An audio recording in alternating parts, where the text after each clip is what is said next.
munggo, tsaka piritong isda. Galunggong. Kain tayo guys. Ano to? Ang tabako. Tapos Ano yan? kumain. Importante lagi, busog ka lagi. Ay, ganun eh. No? Wala bang ketchup? Ayan, ketchup. Ay, hindi nga sila nagbigay. Ano lang, Sugar? sugar lang. Hingi ka, pwede ka naman humingi. Hindi, wag na. Masarap yung sa ano yun. Sa french fries. Wag na. Tinawag na akong pumunta doon. Tagal-tagal na nila. Sige, hindi ako matatamaan ko sa ito. Hindi. Gusto mo ba? Oo, hindi nga. Please. Ketchup daw. Ayan siya, meron siyang ketchup. Ay, walang ketchup. Ano sabihin ko? Ketchup? Can I take ketchup? Can I have ketchup, please? Walang yaka talaga.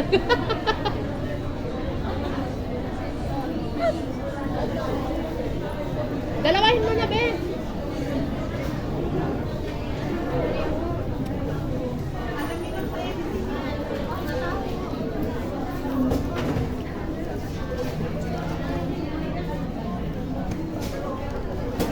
Ano ba yan? Ang hirap isa ng ano.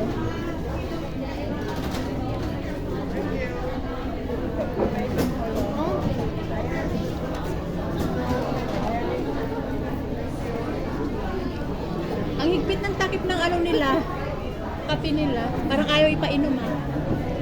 Ayaw niya pa inom. Pahirapan muna daw bago inumin.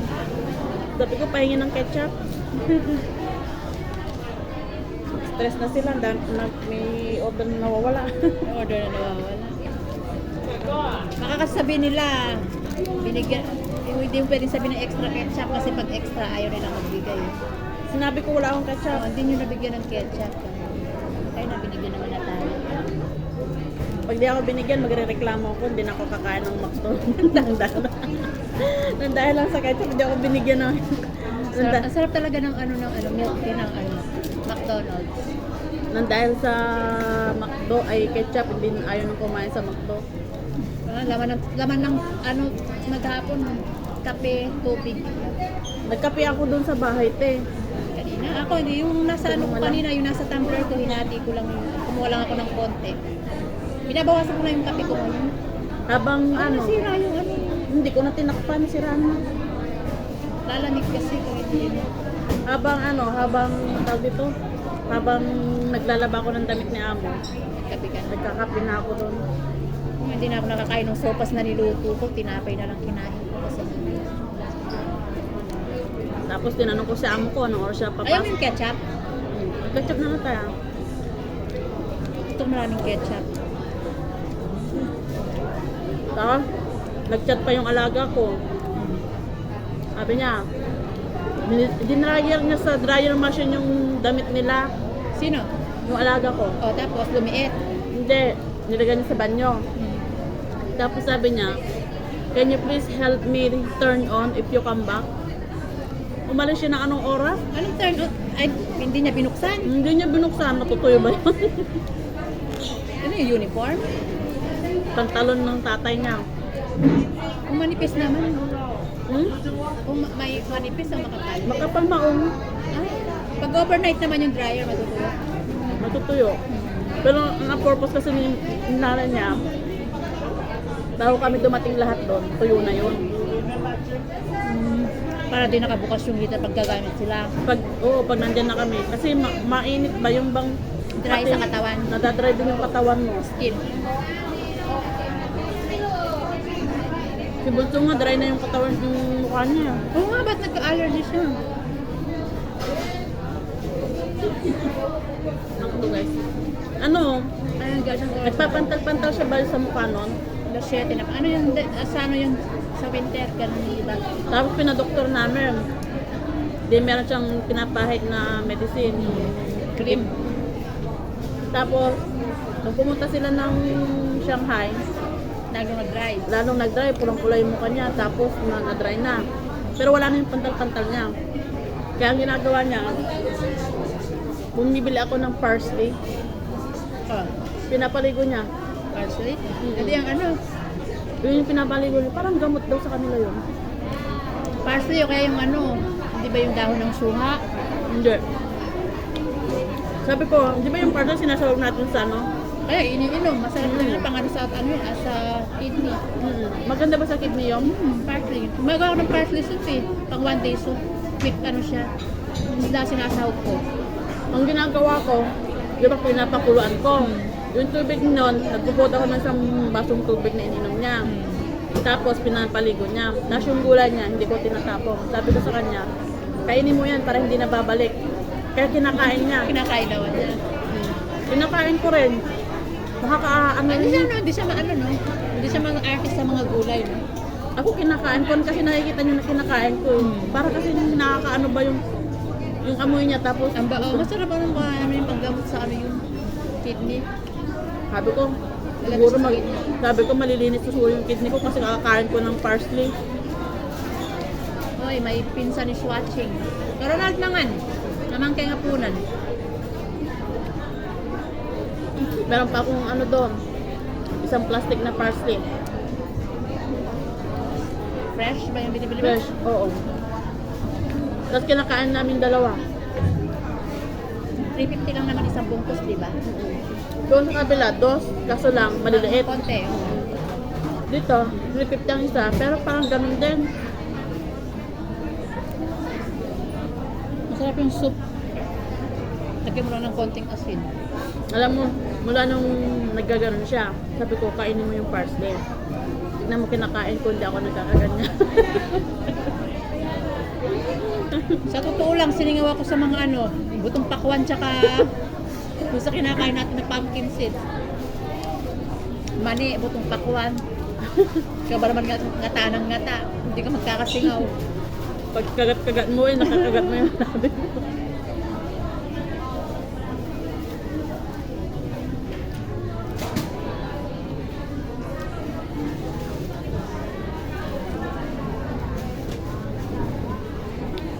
Kasi sabi ko sa alaga ko, yung panganay naman nun, hindi siya maghilig ng kumain ng isda. Alam mo sabi ko nung sa kanya, nalit pa lang siya, mga 7 years old. Alam mo ba, pag kumakain ka ng isda, mas mabilis kang lumangoy. Tutuwa ka ng pelektik tsaka magkakaroon ka ng asam. Yun yung sinasabi ko, kasi mahilig siya sa swimming. Lumalaban siya, nagti-third place lang siya sa swimming. Diba? Nung grade 5, grade 6 lang. Cheche, sabi niya, nanalo ako, third place lang, saka second place. Diba, kakaulam mo yan ng isda? Totoo yan, sabi. Nung nagkaisip na siya, hindi daw totoo. Kain tayo guys, burger. Tapos yung bunso naman, kumain ka ng okra, maganda yan sa katawan. Kumain ka ng sitaw. Ginagaling ko, kaya kumakain siya ng okra, sitaw. Tapos kumakain, tapos yung parsley. Alam mo sila amo kong babae, tsaka yung ate niya, hindi ko makain ng parsley yung. Ano yun nila ng ano, siguro yung amoy. Gusto ko nga yung amoy niya. Kain tayo guys, my favorite burger. Angus beef. Angus burger. Meron pa yung ano, Napakasarap ng burger nila dito guys. Hindi siya dry. Napakalambot. Napaka-juicy nung ano nila. Anong tawag dito? Itong ano bang tawag nito sa gitna niya? hindi ko alam ito eh. Ayun, magpunok ka. Yung giniling niya, napakalambot. Hindi siya dry. Patis. Pati. Malambot yung patis, pati yung bread. Promote mo kasi meron tayong partnership ads. Ayan. Angus beef. Ang dami pa ng sibuyas guys. Ganun ako. May partnership yung ano mate. Doon na lang tayo kaya. Paano kaya? Kaya mo lang, tatag mo lang yung ano. Tatag mo lang yung brand. Babayaran kaya tayo, no? Depende kung i-approve niya. Or approval pa yung ano. Ganon? Oh, slow connection. Bakit? Nagbayad naman ako ng ano ko ah.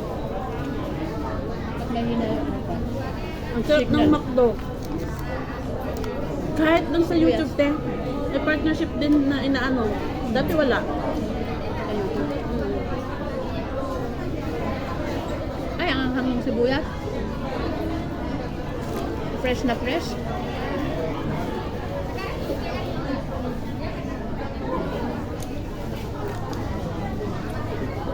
Alas 7 na pala. Ang bilis ng oras.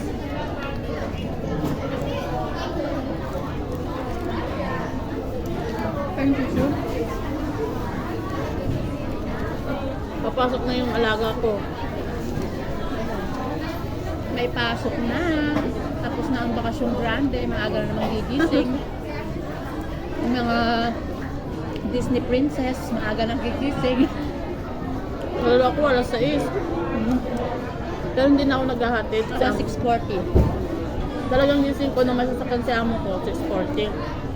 Tapos pag alis ni Alaga, tulog ulit. Bangon alas 8.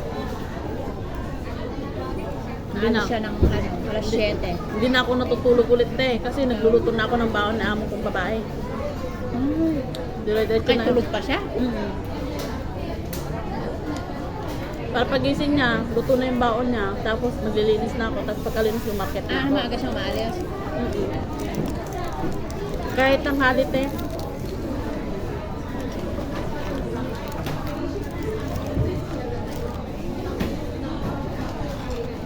Sarap kumain. Ay, sa lahat pala ng mga ano ko dito, mga friends ko na nasa affected ng nangyayaring kaguluhan ngayon sa may Middle East na Israel. Ingat kayo guys, doble ingat kayo dyan. May wifi pa kaya sila doon? Ngayon naman. At ano lang natin, napag-pray lang natin na matapos na yung kaguluhan na yan para walang maraming maapektuhan. Ano ba yung kinagugulo Sa nila doon? totoo lang pag maraming maapektuhan dyan sa away na yan. Kaya pray lang tayo guys. At saka yun na, ano lang kayo, doble ingat lang guys. Marami ako mga kaibigan na dyan sa Dubai, Qatar, Iran, sa Israel. So, ingat-ingat kayo.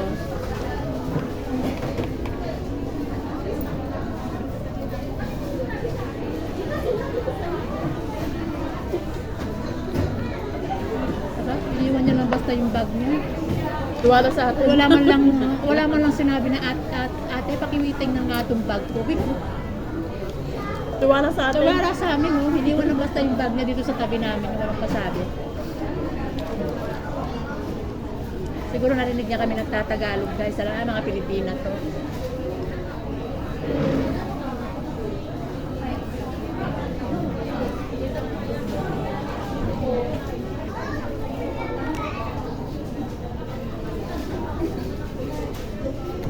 Dumawang to, Lute. Dumawang. Nirenovate nila yan. Di ba dati ano to, yung bakery? Ay yung ano siya, coffee, bakery tuloy. Parang pinag-isa nila no? Tinanggal nila yung ano. Kasi masyadong maraming special na kakain. Tignan mo, punong-puno pa rin. Guys, ang tapo ko. Hindi ba kasi ginagawang ano lang to, tambayan. Magtatambay lang kasi nga libre wifi. Shout out sa mga nanonood. Isa na ako doon. O, Singsangalang nanonood ka ba? Hindi. Isa sa tumatambay. Pag wala akong kasamang mag-day off. Ginawang tambayan ng McDonald's. Wala nga silang music o himalak. Kasi pag tumatambay, Maka-copyright. kasi pag tumatambay ako dito ng may music eh. Kaya nagtataka. Mag-request ka. Wag naman. Makaka-copyright ba? Alam mo, tapos ko, naubos ko na yung french fries ko. Ang bilis mo maubos yung french fries, gutom ka? Nagutom. Maghapon ka lang ang umuya, gutom ka. Hindi kasi ba, anong oras na alas 7 na? Naghahabol kami ng oras. Maghapon kami umuya, guys. Ang sarap talaga kumain, oh. May mga butong pakwan kami. Diba yung pumpkin seeds? Ano pa yung isabi? Mani. Ano? Ang sarap.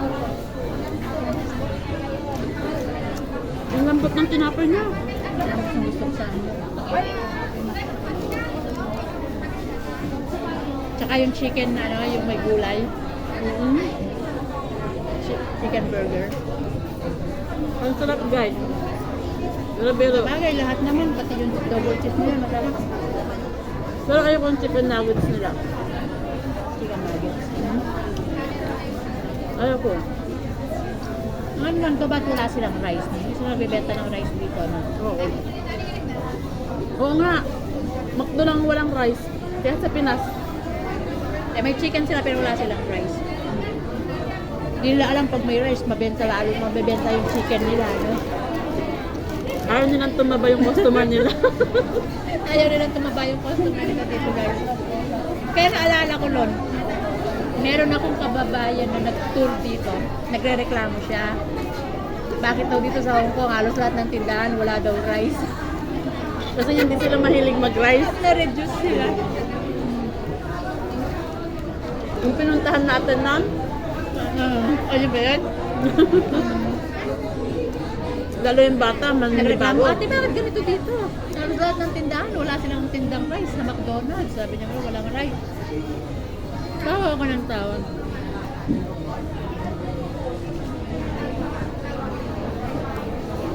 Bye-bye na guys.